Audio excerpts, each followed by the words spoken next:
Bien le bonsoir, tendres abominations et autres monstruosités. Je suis Cyril, l'abominable gardien, et bienvenue sur cette chaîne qui, comme vous le savez, est 100% dédiée à l'appel de Cthulhu, le jeu de rôle. Dans ce 4e épisode, certainement l'avant-dernier du scénario de l'appel de Cthulhu, Edge of Darkness, nos courageux ou complètement inconscients investigateurs s'enfoncent de plus en plus dans l'indicible, guidés par leur seul courage et très certainement un très mauvais sens de l'orientation.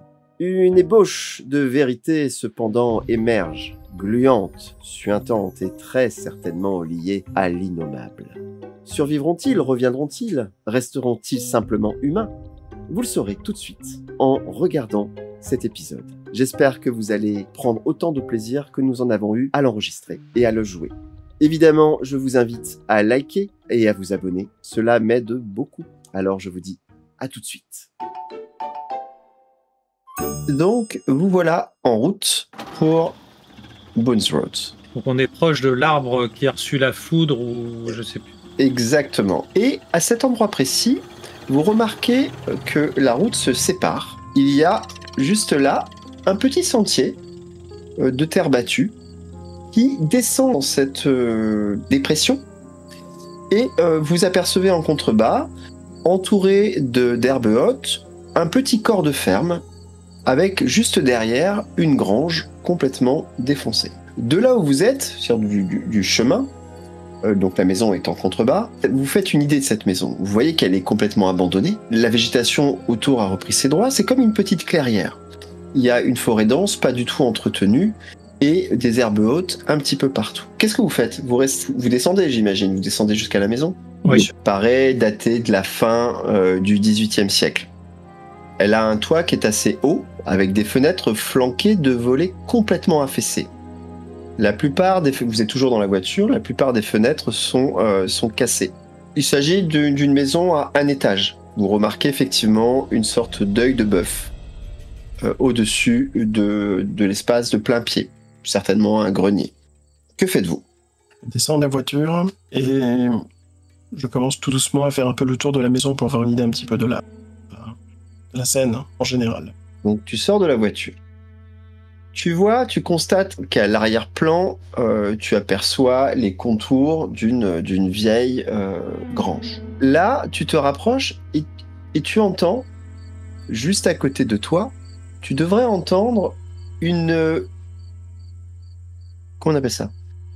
Une balançoire qui oscille lentement dans le vent en grinçant. Tu vois effectivement une balançoire qui s'agite mollement dans le vent en grinçant, de manière assez lugubre. Et moi je fais un petit peu pareil, je sors de la voiture et je m'approche plutôt de la grange.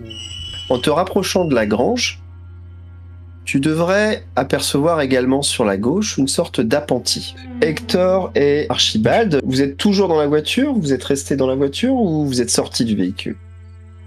Non, moi je suis sorti et je vais aller devant moi, faire le tour de la maison. Ok, donc tu te déplaces devant la maison, tu remarques qu'il y a un petit puits à l'angle de la maison. En passant devant la maison, peux-tu me faire s'il te plaît un test de toc ? Merci. Tu vois que sur le côté de la maison, sous les fenêtres, il y a un ancien potager abandonné. Il reste quelques emplacements où devaient pousser des fleurs et un petit potager. Les fleurs d'ailleurs se sont complètement répandues dans la zone et tu vois qu'il y a des légumes qui sont encore là sur la parcelle. Je continue à avancer, mais je me garde ça pour plus tard. Ok. Très bien. Tu vas te rapprocher comme ça du puits. Quant à toi, Archibald, que fais-tu ? Moi, j'avance également. Je regarde sur la porte et la bâtisse en elle-même s'il n'y a pas des signes de protection, des signes ésotériques ou du folklore un peu. Effectivement. En t'approchant et en scrutant les encadrements de fenêtres et de portes, tu as remarqué qu'il y avait des glyphes qui étaient inscrits, qui étaient marqués dans le bois. Certains étaient même pyrogravés. représente quoi? Ça me parle ou... Ça mélange à la fois du latin et des runes, des symboles. Pour toi, ça reste indéchiffrable. L'écrire, le lire. Tu reconnais des caractères latins, mais qui ne constituent pas des mots. Ils apparaissent par endroits et ils sont associés également à des symboles, donc à des formes. Ok. Voilà. Je demande à Monsieur Panet, qui n'est pas loin, si je ne dis pas de bêtises. Monsieur Panet, Oui. que je ne sais pas s'il y a quelque chose au fond du puits, je vais voir. Il y a quelque chose d'intéressant, des sortes de glyphes que je n'arrive pas moi-même à déchiffrer. J'ai jeté un œil dans le puits et s'il y a rien, je me rapproche. Très bien. Oui. Oh c'est étrange. Ça vous dit quelque chose, professeur? Tu peux faire un test d'occultisme, s'il te plaît. Je vais maintenant me tourner vers Takeshi, qui est resté près de la balançoire. Donc tu remarques que l'assise de la balançoire est tombée et est recouverte de végétation. Tu vois un appentis un petit peu plus loin, ici, à côté de la grange. Et devant toi, tu remarques la silhouette de dos de notre ami Igor. Igor, que faites-vous ? Je reste toujours dans l'idée de faire un peu le tour du propriétaire, mais plutôt côté grange. Donc j'approche. Je veux faire le tour, l'inspecter un peu le tour de la grange en fait. Un petit peu voir un peu s'il y a des choses, enfin si on peut rentrer ou pas, si les portes sont ouvertes, si c'est en bon état, pas bon état. Enfin voilà. Sur ta gauche, il y a un petit appentis. Bon, je m'y dirige. J'y suis à côté. Complètement effondré. Est-ce que tu peux, s'il te plaît, me faire un test de TOC ? Très bien. 71, c'est raté. Tu sais que tu peux utiliser la chance pour compenser des tests. Hein. Je le rappelle juste, pour vous tous, vous pouvez, bien entendu, vu que nous jouons en mode pulp, vous pouvez utiliser votre chance pour sauver des jets de dés. Non, là, je fais pas. Là.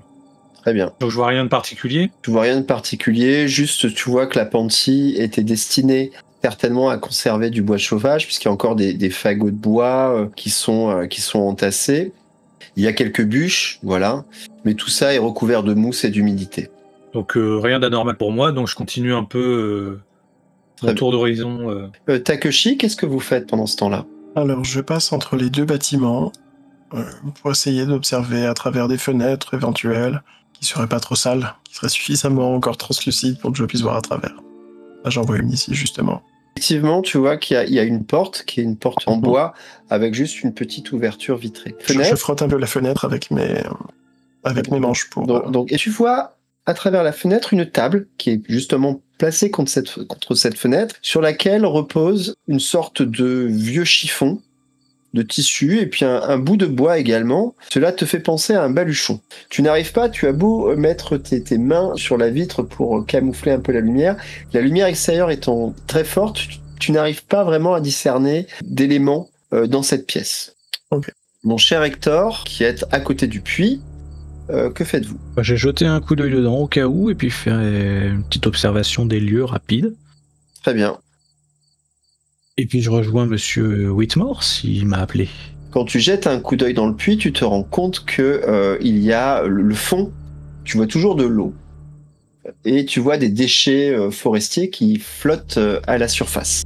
Ça ne m'intéresse pas plus que ça et Monsieur Whitmore m'a appelé donc. Que faites-vous donc justement, Monsieur Whitmore ?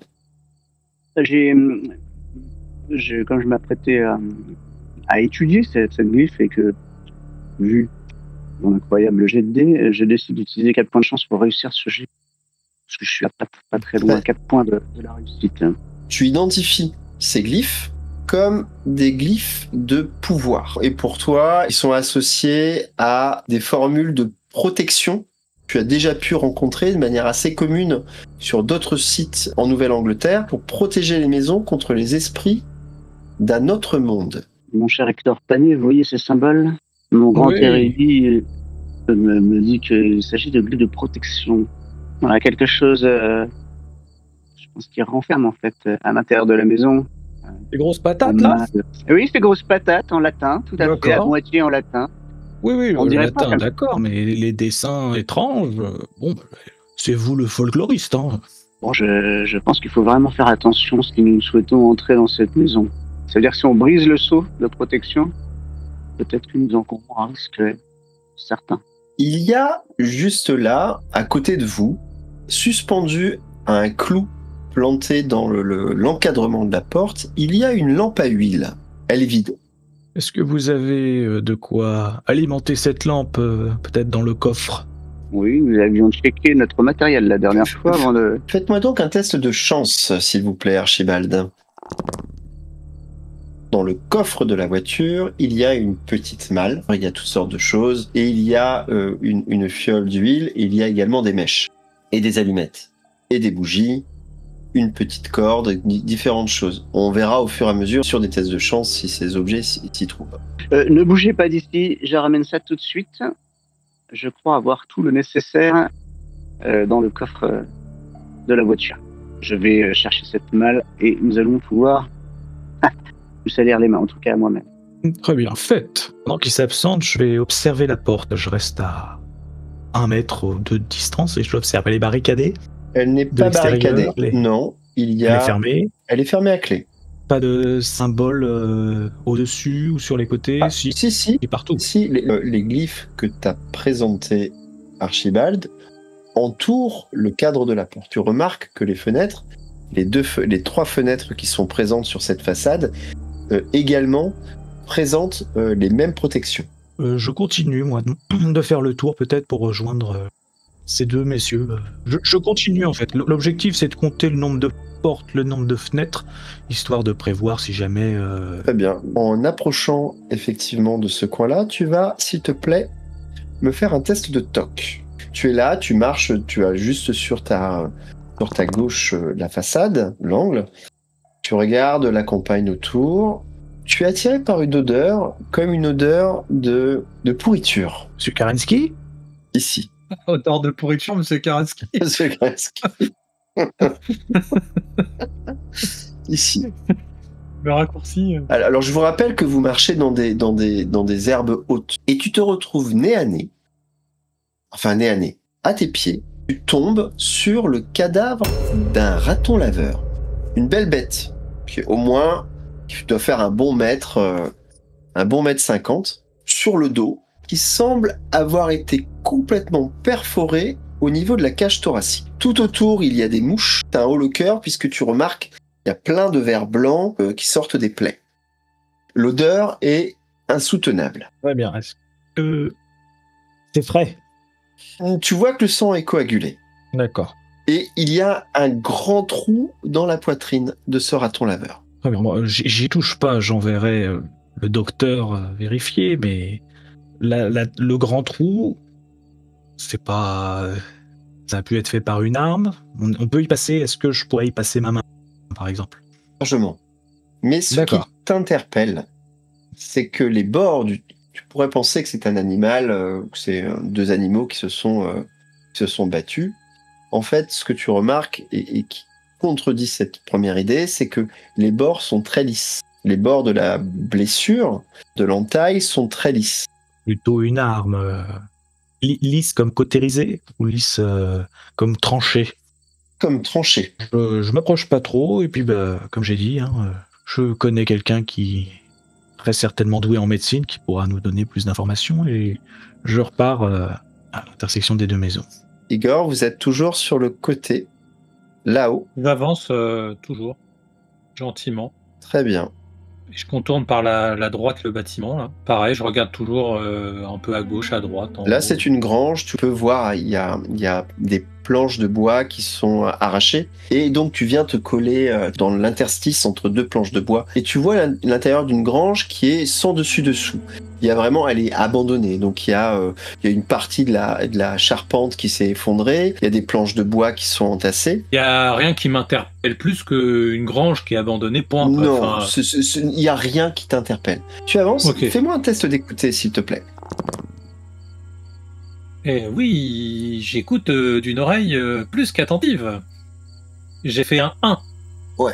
Quand tu es à l'angle, tu vois plus tes amis là où tu es. Une fois de plus, tu entends les bruissements d'herbe qui te rappellent que tes amis sont pas très loin et que eux aussi furettent à droite à gauche. Et tu te tournes vers l'orée du bois. Tu te tournes et tu es, comment dire, attiré.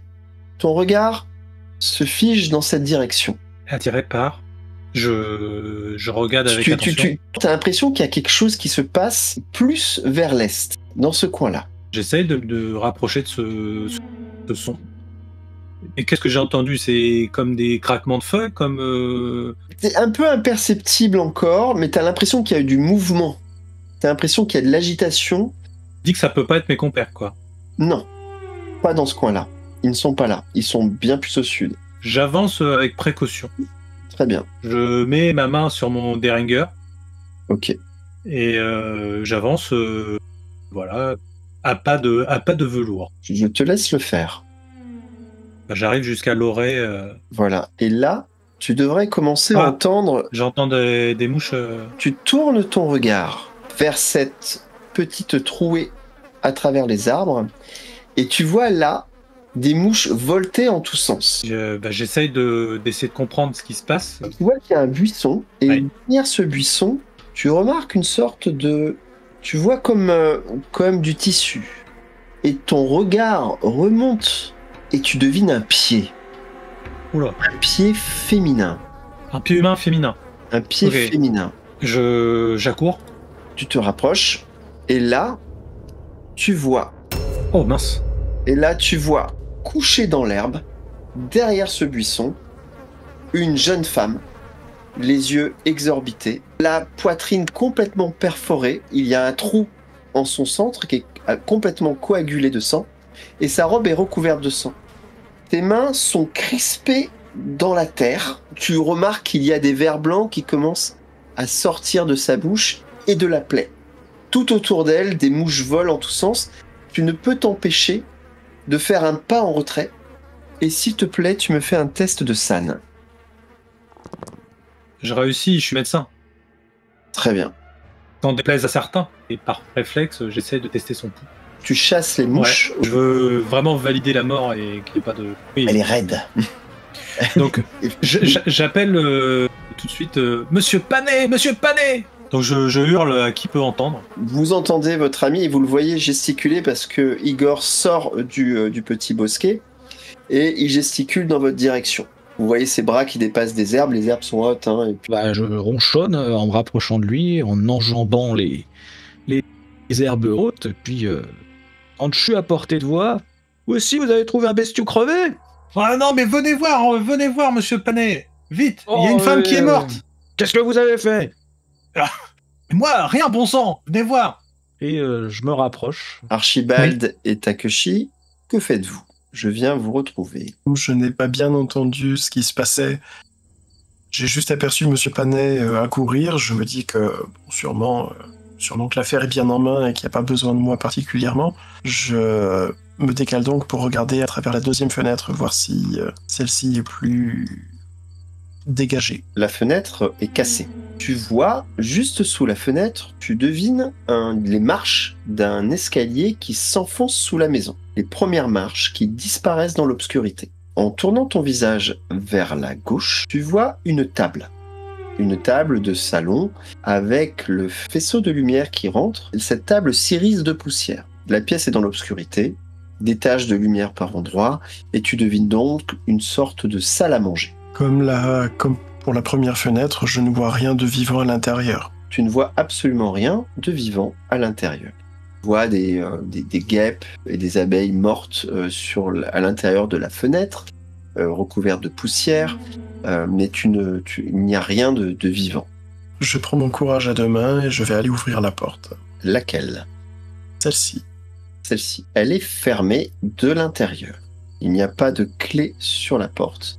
Mais quand tu l'agites comme ça, tu te rends compte qu'il doit y avoir un loquet de l'autre côté qui la ferme. Alors à ce moment-là, je rejoins mon cher collègue. Tu retrouves Archibald. Donc vous vous retrouvez tous les deux sur le pas de porte de la maison. Que faites-vous tous les deux? Écoutez mon cher, j'ai fait le tour de la maison et a priori à l'intérieur il n'y a pas âme qui vive. Je vous propose donc d'entrer faire un tour, voir ce qu'on peut trouver. Alors, mon cher Takeshi, je pensais que vous étiez plutôt alerte au danger et vous me surprenez.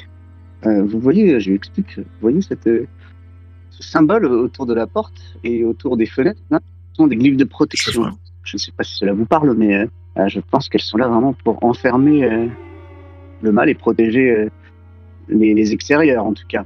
Donc, si nous rentrons à l'intérieur, je dois être préparé. Bien écoutez, moi je n'ai rien vu de vivant à l'intérieur, je n'ai rien vu de qui me semble dangereux. Nous sommes 2, plus 2, un petit peu plus loin. Je pense qu'on devrait s'en tirer. Faites-vous confiance un peu, mon cher. J'aime votre courage et votre curiosité. Allez, Si vous le souhaitez, je passerai en premier. il n'y a pas de problème à cela. Et j'étais parti chercher de l'huile pour mettre dans la lampe, afin d'y voir un peu plus clair à l'intérieur. Mhm. Je ne sais pas ce que font nos compères, sûrement en train de regarder 2-3 plantes. Ils nous rejoindront. Oui, je vous propose d'ouvrir la porte et de passer le premier. J'allume la lampe, avant toute chose. Je mets de l'huile, j'allume la lampe. Je dois en avoir une deuxième, je propose la deuxième. Merci bien. Tu fais le premier pas à l'intérieur. Il y a ces traits de lumière qui font volter comme ça de la poussière en suspension. Le sol est recouvert d'une pellicule assez épaisse de poussière, de sable, de terre, de déchets de toutes sortes. Il y a également des feuilles mortes, des détritus. Sur la droite, tout de suite, ici, tu remarques un poêle à bois, en fer. Tu vois que le plancher de bois, tout autour de toi, est gondolé. Il y a une table, juste là, une petite table basse, avec un canapé. Et tous ces meubles sont complètement en décomposition. Et il y a une odeur, d'ailleurs nauséabonde, qui exhale. Faites-moi, s'il vous plaît, tous les deux, un test d'écouter. C'est joli. Tu parles de... Je vais les consulter. Il serait temps. Vous entendez des craquements qui semblent provenir du sous-sol, en dessous de vous. Je fais signe discrètement sans faire de bruit. Je fais signe à Archibald. Arrête. Je sors mon arme. Je me tiens prêt. Si quelque chose décidait de sortir, je suis armé, je suis prêt. Nous retrouvons maintenant Igor et Hector, tous les deux dans la clairière, à côté du cadavre d'une jeune femme. Donc j'ai appelé Hector, je lui dis « Regardez, venez voir !» Et je lui montre la jeune femme et le cadavre qu'il y a. Est-ce que au niveau de la cage thoracique, c'est quoi? C'est un impact de balles, de couteaux, d'armes blanches Vous avez plutôt l'impression que ça a été coupé. Est-ce que je peux estimer le moment du décès, de par mes compétences en médecine, par les asticots, les machins, enfin, etc. Ça peut dire, elle est morte il y a 24 heures. J'aimerais que tu me détailles en fait ce que tu poses. En fait, je me mets à genoux, j'approche, j'essaye de regarder un peu. Fais-moi un test de médecine alors. Hector, vous êtes un petit peu en retrait. Ça m'intéresse pas. Là. Vous allez pas mettre les mains là-dedans. Eh non, mais je mets pas les mains, mais vous voyez bien, une pauvre jeune fille qui est décédée. Monsieur Panet, faites votre travail de détective, bon sang. Bah oui, je vais pas la sauver. C'est pas la sauver, mais rien ne vous interpelle quand même, une jeune femme qui est décédée ici. C'est vous l'expert, c'est un ours qui l'a tué. Mais c'est ce que j'essaie de m'employer à faire. Eh ben faites, mais bon, vous m'avez appelé pour que je vous regarde... Non, mais c'est pour que... tout ça. Non, mais... Attendez, on a un cadavre, monsieur Panet. La blessure est très similaire à celle du raton laveur. Il y a un raton laveur un peu plus loin si vous voulez mettre les mains aussi dedans. Il a l'air d'être mort de la même manière. Comment ça, raton laveur? Qu'est-ce que vous me dites, monsieur Panet? Raton laveur, vous savez, c'est une sorte de bestiole là qui... Non mais je vois ce que c'est un raton laveur, mais... Un gros. Décrivez-moi, Igor, ce que vous faites en tant que médecin. Je dois avoir des petits gants qui doivent traîner ou je sais pas quoi. Dans la voiture. J'ai pas pris ma trousse. Ah mince. Faites-moi un test de chance. Ça serait bien que vous soyez un peu précis sur ce que vous avez avec vous à chaque fois. Eh ben oui, ils sont toujours dans ma poche. 14. Vous avez des gants dans votre petite besace. Je mets mes gants, je commence à regarder d'un peu plus près, lever ou décoller les tissus de la robe au niveau de la poitrine. Vous remarquez que les côtes ont été arrachées, sectionnées, cassées, et que le cœur a disparu. Oula, j'en fais part à Hector. Écoutez, monsieur Panet, il lui manque son cœur. Il a l'air lui être arraché. Trouvez-le, bon sang. Que diable, comment voulez-vous que je le trouve? Déjà, ça vous étonne pas? Mais qu'est-ce qu'il est désagréable. Génie. Je garde mon sang-froid. Ouais, c'est Et mieux. vous dites arraché, vous dites? Oui, arraché, son cœur n'est plus là, et les côtes sont complètement écartées, et comme si qu'on lui arrachait sa cage thoracique pour aller chercher son cœur. C'est pas banal. Un homme pourrait faire ça? Honnêtement, je n'ai pas assez de compétences pour vous dire oui ou non, mais pour moi, il faudrait une force quand même bestiale pour pouvoir arriver à faire ça de main nue. Oui. Un ours? Peut-être. Un très gros raton laveur? Est-ce que vous avez contrôlé s'il manquait le cœur au raton laveur, monsieur Panet? Oui, il manquait le cœur. Bon, ça se voyait de loin. Igor, faites un test de psychologie, s'il vous plaît. Dommage. 80 raté. Ça aurait été drôle. Il faudra peut-être prévenir les forces de l'ordre. Je sais pas, monsieur Panet. Et dans ce genre de cas, vous faites quoi? Bah déjà, on va prévenir nos deux camarades. Voir si eux aussi ne tombent pas sur d'autres personnes Non, mais sans on a un cœur. cadavre ici, monsieur Panet. Oui, bah justement, elle est morte. On peut plus rien faire pour elle. Donc on va déjà protéger nos amis vivants. Et puis, vous voyez son expression dans le visage, on a l'impression qu'elle a été complètement Oui. tétanisée, effrayée. Ou... Enfin, Écoutez, si on vous arrache le cœur et qu'on vous ouvre les côtes, vous aurez peut-être pas envie de sourire, monsieur Kerensky. Mais je Normal. comprends pas que ça vous fasse pas plus d'émoi que ça, monsieur Panet. Bah, si, mais regardez-moi, une fois, je me suis cogné très très fort le gros orteil. Et vous pouvez pas imaginer. Bah, je peux vous dire que j'étais pas en train de sourire. Commence à perdre mon sang-froid. Et... Non mais attendez, là, stop, vous me parlez de votre orteil, là on a une jeune femme où il lui manque son cœur, et la seule... Alors, enfin bref, là, stop. Bon, allons prévenir Archibald et monsieur Yosai. Vous retournez donc vers la maison. Vous entr'ouvrez la porte et vous apercevez de dos les silhouettes de Takeshi et Archibald. Qu'est-ce que vous faites quand derrière vous, vous sentez le mouvement de vos amis qui arrivent? Je me retourne, toujours discrètement, mais je me retourne. Je tends une main comme ça pour que ça soit la première chose qu'ils voient dès qu'ils arrivent, et je leur fais silence. Oui, parce que moi j'arrive bruyamment. Hein. Je montre le buisson à monsieur Kerensky. Hein, je crie c'est là-bas qu'il est mort, le raton laveur. Vous êtes tous les deux dans l'entrebâillement de la porte et vos amis viennent de vous faire silence. Que faites-vous donc, Takeshi et Archibald, maintenant? C'est quoi le plan? Le plan, c'est de vérifier mon arme, être sûr que tout soit prêt, et au moins, j'allais dire, de passer la tête au-dessus de la rambarde avec mon arme pour voir en dessous si j'aperçois quelque chose, et puis après on descendra en force, s'occuper de... peu importe. Vous avez tous entendu ce mouvement, ces craquements sous le plancher de la maison. Je rentre vraiment sur la pointe des pieds, hein, plus à l'intérieur, le regard toujours fixé sur l'escalier, et je viens me positionner, voilà, dans ce coin-là, pour pouvoir regarder directement au-dessus, en vue plongeante. Tu te mets au bord, il y a une petite rambarde, effectivement. Tu te penches, le bois de la rambarde grince un peu, et tu vois les marches en bois, complètement vermoulues, qui disparaissent dans l'obscurité. Le silence est complet. Tu te penches un peu en avant, tu scrutes l'obscurité, et tu n'entends rien. Messieurs, vous êtes derrière, et vous faites également silence, on pourrait entendre vos respirations. Moi, je me mets ici pour assurer potentiellement les arrières. Très bien. Je vais passer à la fois la lanterne et l'arme au-dessus pour essayer d'éclairer et d'apercevoir si quelque chose se trouve en dessous pour pouvoir lui éventuellement, s'il faut, lui tirer dessus le plus rapidement possible. Tu vois effectivement que la lumière se diffuse un peu plus. Tu ne vois rien, à part un sol extrêmement sale, recouvert de feuilles mortes. Bon, à ce moment-là, je vais commencer à faire le tour et je vais me positionner vraiment juste en haut des escaliers. Je fais signe au reste de l'équipe que je vais tout doucement commencer à descendre. Que faites-vous, messieurs? Vous le voyez s'avancer prudemment vers le seuil en haut des marches. Que faites-vous? Archibald, vous découvrez un petit peu la pièce qui est à côté et vous remarquez qu'il y a une vieille cheminée, qu'il y a une sorte de couverture qui est jetée devant la cheminée et vous remarquez des traces de pas boueuses, séchées, sur le plancher à hauteur de la porte arrière.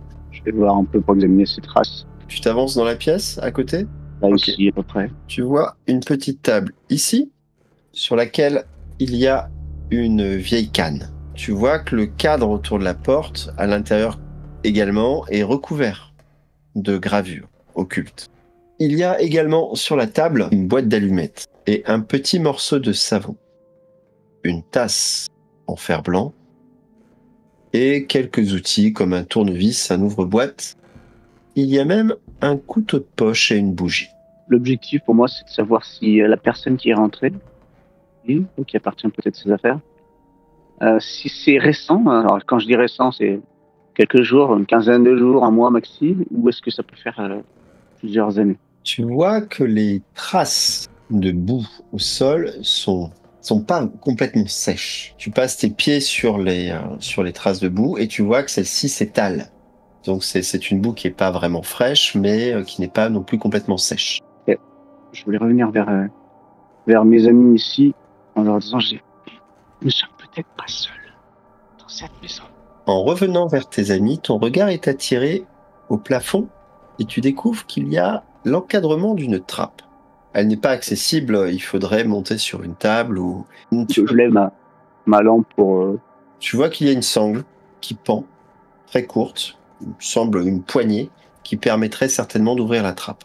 Je désigne la sangle à l'ensemble des personnes. Il n'y a que Hector qui peut te voir. Occupons-nous déjà du sous-sol. On fera le tour plus tard. Je reviens à Takeshi.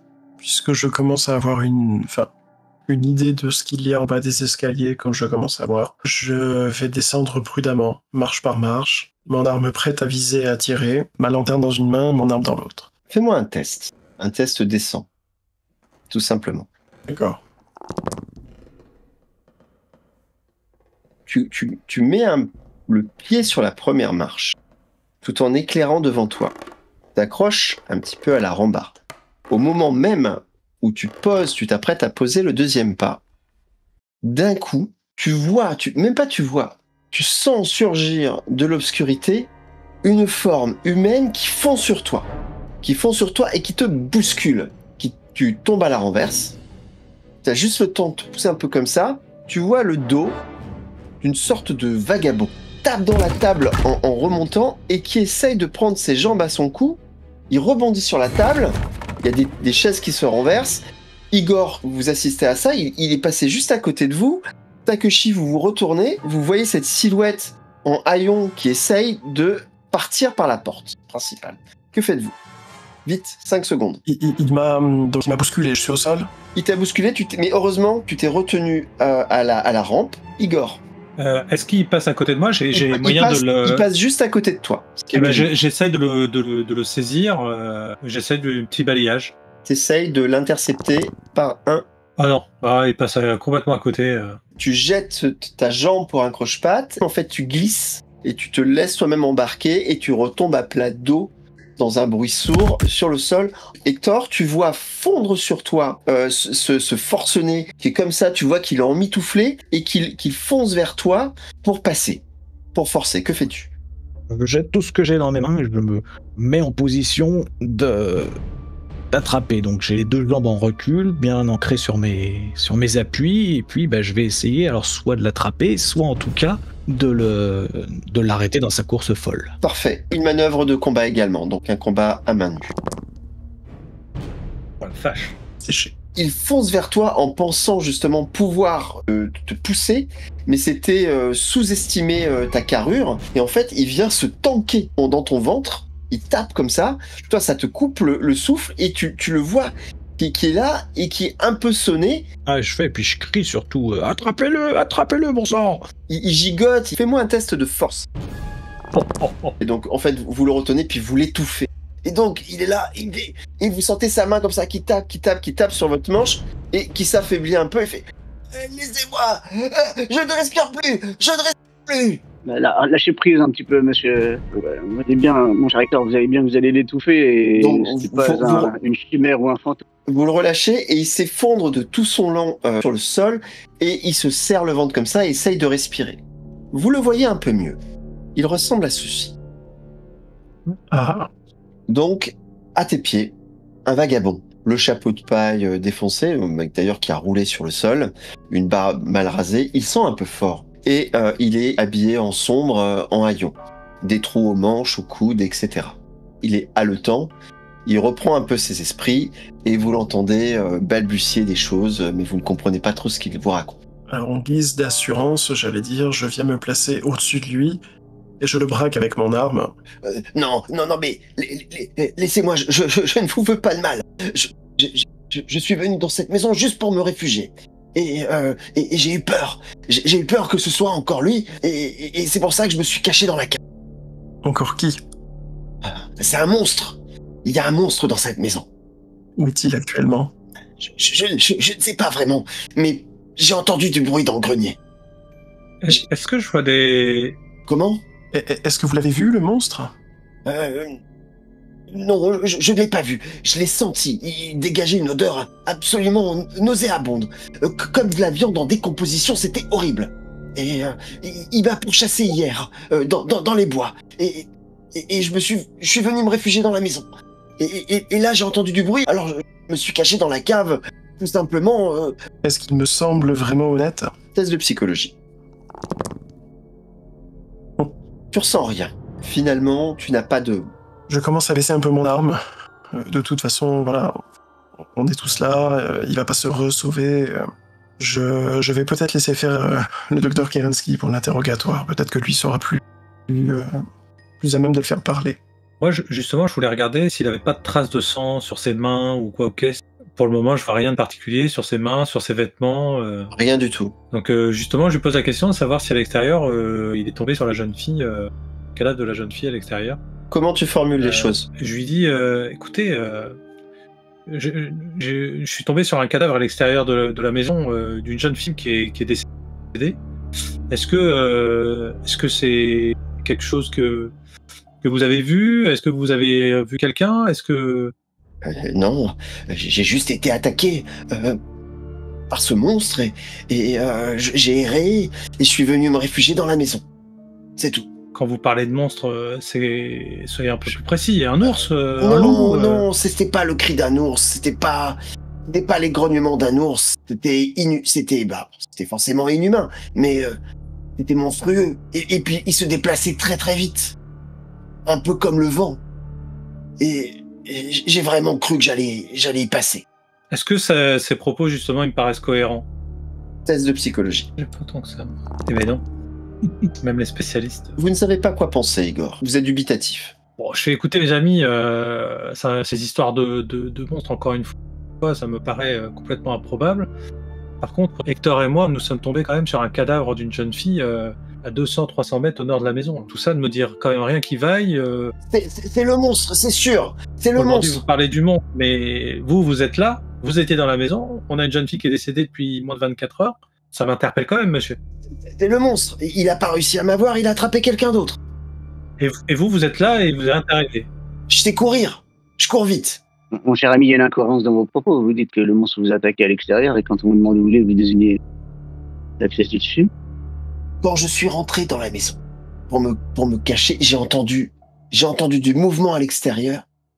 Très rapide. Je me suis dit que c'était lui. Un cri au-dessus de la tête et j'ai entendu du bruit dans les combles. Pendant la nuit. Juste la nuit? Oui, ce qui m'a fait sortir à nouveau de la maison. Et je suis resté autour, à côté. J'avais peur que la bête descende et pendant la nuit vienne me surprendre pendant mon sommeil. Donc vous avez dormi dehors? J'ai pas dormi. Vous revenez vous cacher là. J'étais caché là, je n'ai pas osé bouger. Oui. Mettez-vous à notre place. On trouve une personne dans une maison désaffectée, un cadavre à l'extérieur. Vous nous parlez d'une histoire de monstre à dormir debout. Et tout ça, il faudrait qu'on vous croie sur parole. Vous pouvez me croire sur parole. Je suis qu'un homme simple qui traverse les États-Unis. Parce que vous pensez, messieurs, ça n'y que ni tête son histoire. Je vous propose éventuellement de l'attacher et de le garder avec nous jusqu'à la fin de la fouille de la maison. Il ne se sauvera pas et... Mais vous pouvez pas m'attacher, vous pouvez pas me faire ça. C'est inhumain. Et imaginez que le monstre soit là et nous attaque. Je n'aurais même pas le moyen de m'échapper. Mais on gagnerait quelques minutes. Encore plus vite que lui. Comment on dit ordure? Non, je sais plus. Si ça vous va, je vais récupérer dans la pièce à côté, effectivement, je vais récupérer le tissu, et puis je le déchire en deux lambeaux, et je vais pour chez les mains. lorsque tu vas dans la cuisine et tu comprends que c'est un baluchon, ça te fait un peu mal au cœur parce que tu vois en fait ce qui est disposé sur la table. En fait, c'est toute sa vie. C'est très peu de choses. Un bout de bougie, un petit couteau. Ça t'as un petit pincement au cœur quand même. Je dis, peut-être que ce type n'est juste un mauvais bougre qui s'est retrouvé là au mauvais moment, au mauvais endroit. Mais ça te traverse l'esprit. Alors à ce moment-là, je change d'avis et je me dirige vers l'espèce de lit, et je vois si là je peux pas récupérer suffisamment une bande de tissu suffisamment longue pour essayer de lui attacher les mains dans le dos. Le lit, quel endroit? Le lit qui se trouve ici, dans le coin de la pièce. En fait, ce n'est pas un lit. Une vieille couverture qui sent très fort quand tu t'en rapproches.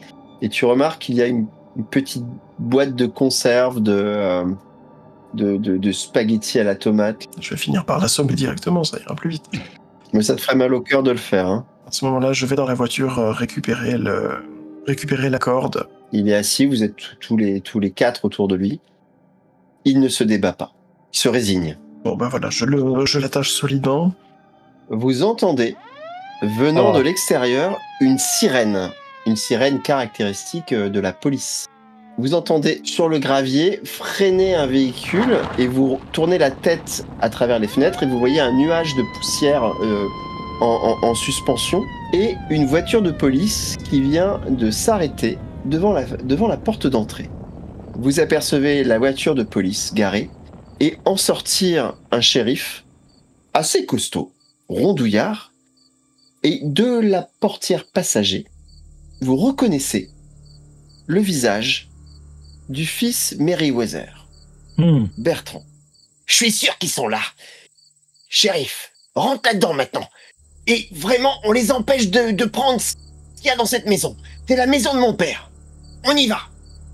Et vous les voyez, tous les deux, se rapprocher de la porte. Ne bougez plus là-dedans. Cliff, vas-y. Vous voyez le shérif, pas très à l'aise, qui s'avance dans l'entrée, qui donne un coup de pied dans la porte, en mode western, fait bon les gars, vous bougez plus maintenant. Et vous l'entendez qui arme son fusil à pompe. Oui, c'est bien ça. Bon, Cliff, laisse-moi passer maintenant. Bon, là, vous allez tous là-bas, contre la table, hein. Vous comprenez? Allez vous asseoir à la table. Et puis il brandit comme ça, maladroitement, son fusil à pompe. Vous là, dépêchez-vous, rejoignez vos amis près de la table. Oui, asseyez-vous. Et ne bougez plus. Fait que si, c'est caché. Vous êtes caché. J'ai immédiatement lâché la corde que je tenais avec le vagabond là en laisse. C'est pas moi, hein. Et je suis allé me cacher dans l'angle là, au plus près du mur.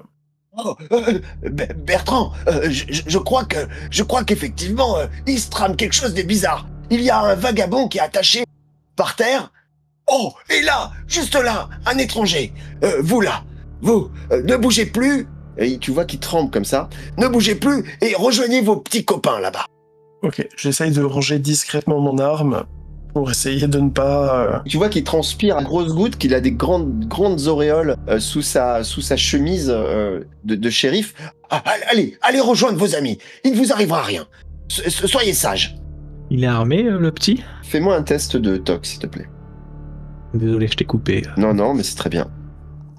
En attendant, j'ai une question. De quel côté exact se trouve la trappe? La trappe, elle se trouve là.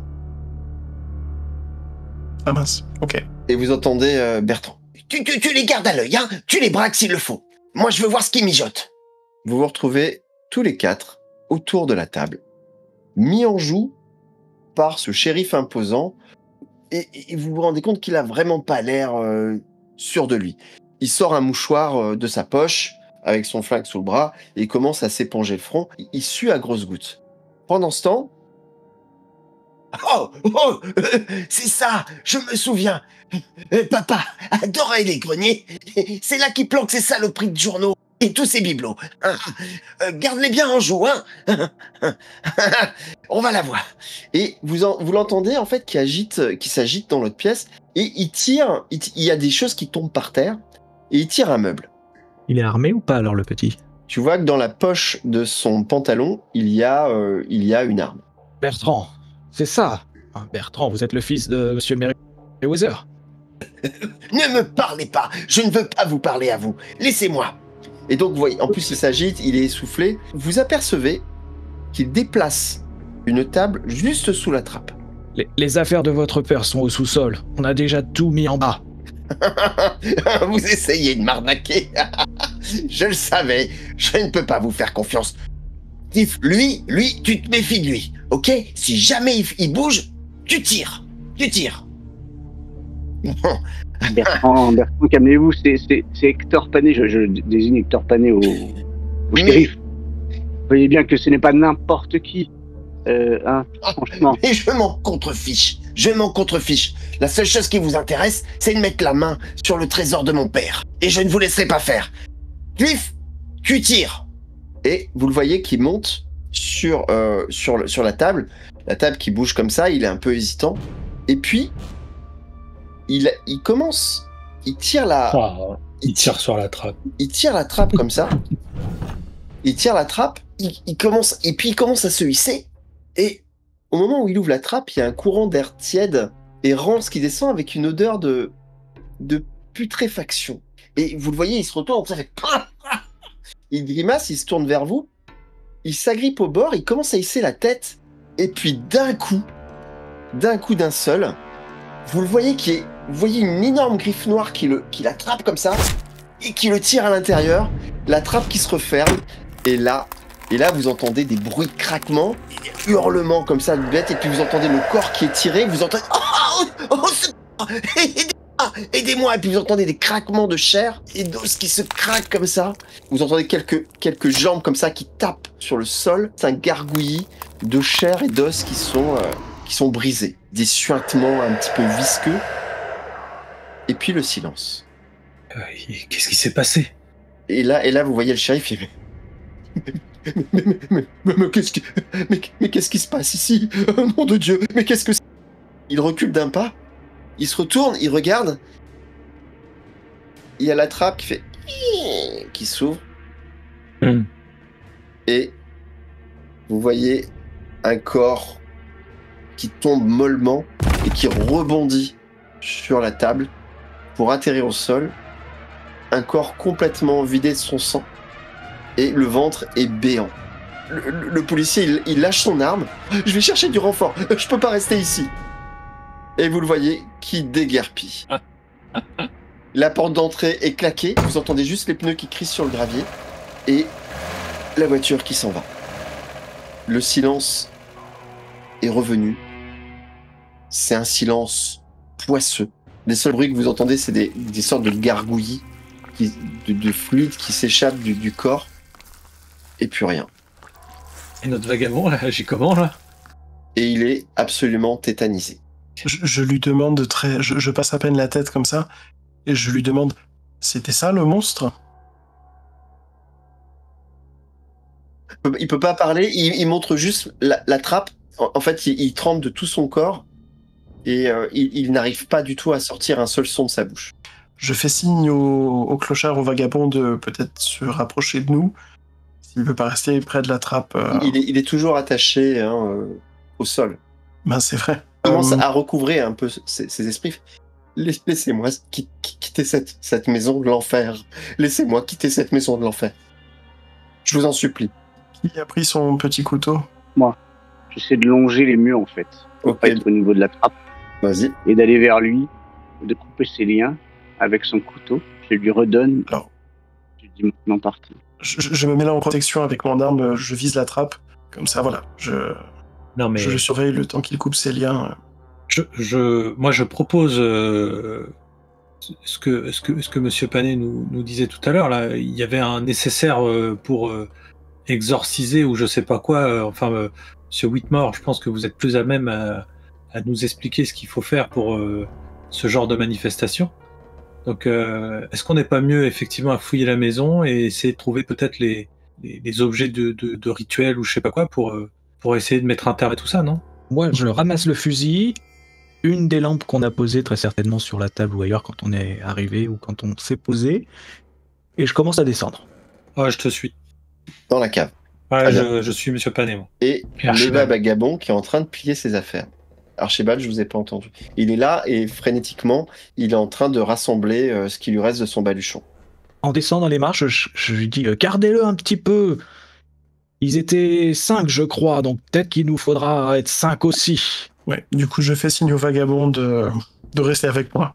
Vous pouvez pas me faire ça. Laissez-moi quitter cette maison. Je ne peux pas, j'en ai trop vu. Je veux juste reprendre la route. Et qu'on me laisse tranquille. Je mérite une vie simple. Alors, je lui fais signe un petit peu plus sérieusement cette fois-ci de rester avec moi.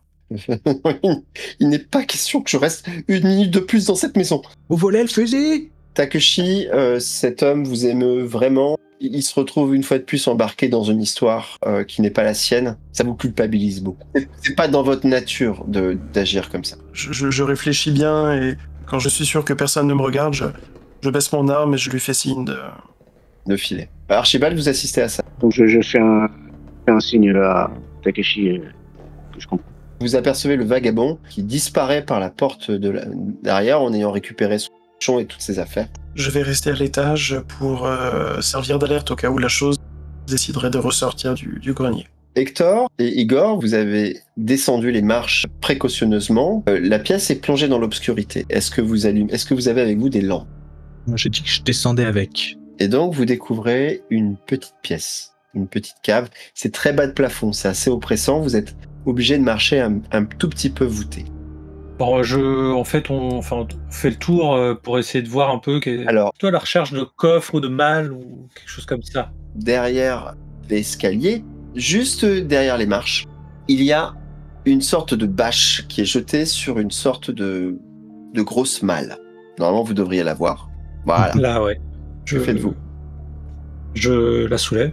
Vous soulevez. Mettez la lampe pour éclairer l'intérieur de la malle. La malle. Et il y a un tissu noir qui est plié, sur lequel repose une lettre manuscrite. Vous apercevez à l'intérieur du couvercle une série de glyphes à nouveau, de protection qui ont été sculptés dans le bois de la malle. En même temps, dès que je trouve la leste avec les glyphes machin, je fais Archibald! Archibald! Ça ressemble aux mêmes pommes de terre que sur l'entrée de la maison. Vous tombez sur ce courrier. Cette lettre manuscrite qui est posée sur le tissu noir qui est plié. Takeshi est tout seul à l'étage. C'est ça. Que faites-vous, Takeshi, à l'étage? Je viens me mettre en protection derrière le mur ici, pour garder un visuel sur la trappe, mais être caché, à couvert si quelque chose venait à en sortir. Archibald, vous aviez une source de lumière ou pas? Eh bien, si Monsieur Panet en avait une, j'avais la deuxième. Très bien, donc je vais de ce pas, vous l'offrir. Vous apercevez vos amis qui sont penchés sur une caisse qui est entrouverte. Et ils sont en train de lire un document. Vous avez lu cette lettre, mon cher ami? Oui. Pas grand-chose. On l'attend, je pense. On l'attend à Archibald. De nouveau, par cette fraternité ténébreuse et un oncle à Boston. Il y a en dessous du courrier, vous les prenez et vous déroulez un de ces tissus noirs pliés et c'est une robe noire. Robe de bure, une sorte de toge. Et il y en a 6 identiques. Sous les toges, vous trouvez une boîte à cigares et également une liasse de papier jauni. La boîte contient une petite boîte métallique contenant une poudre grossière et brunâtre, ainsi qu'une petite boîte en bois avec un couvercle coulissant. Bon, en tout cas, si je peux, je l'ouvre avec précaution pour voir un peu ce qu'il y a dedans. À l'intérieur se trouve une substance argentée qui ressemble à du talc. Elle est argentée puisque lorsque vous passez votre lampe au-dessus, elle s'irise également. C'est poudre argentée, quoi. Voilà. C'est peut-être ça, la poudre. Nous avons 2 poudres. Il y a également donc une liasse de papier jauni. Oui, je le prends. Donc ça ressemble à ça. Ah, d'accord. Boîte de cigares, une boîte métallique. Et les papiers jaunis. La poudre brunie, c'est la poudre argentée qui a peut-être été consumée. Consumée. Qu'est-il dans les petits papiers jaunis, là? Dans les petits papiers jaunis, en fait, c'est 6 fois la même feuille de papier sur laquelle vous retrouvez le même texte en latin.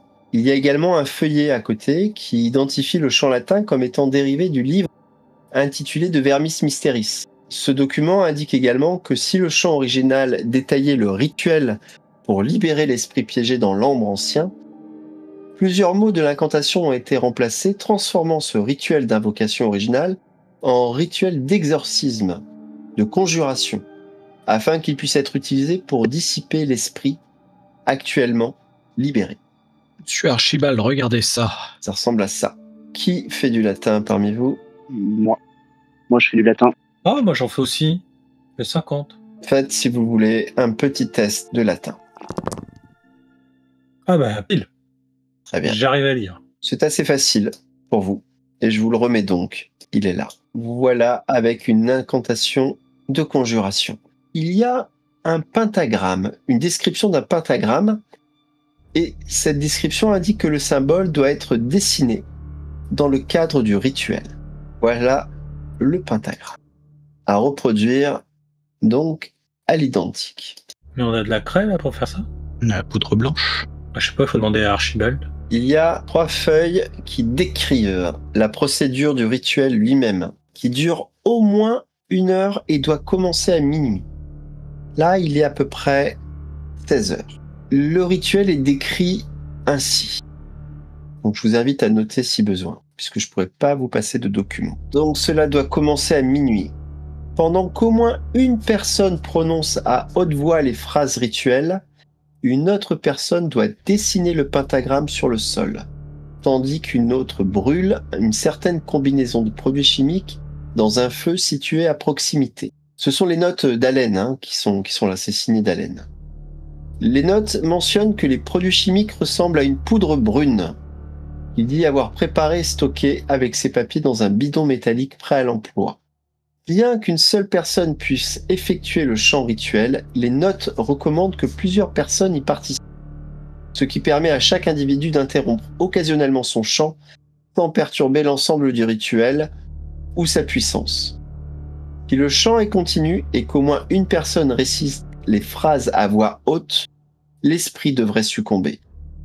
Toutefois, les notes avertissent que la moindre interruption du chant risque d'entraîner un échec, ce qui nécessite la réalisation d'un autre rituel au cours de la nuit suivante. Les notes suggèrent également que pendant le rituel, un surveillant soit posté de peur que les sorciers ne soient dérangés par la nuisance et les distractions de l'esprit malveillant.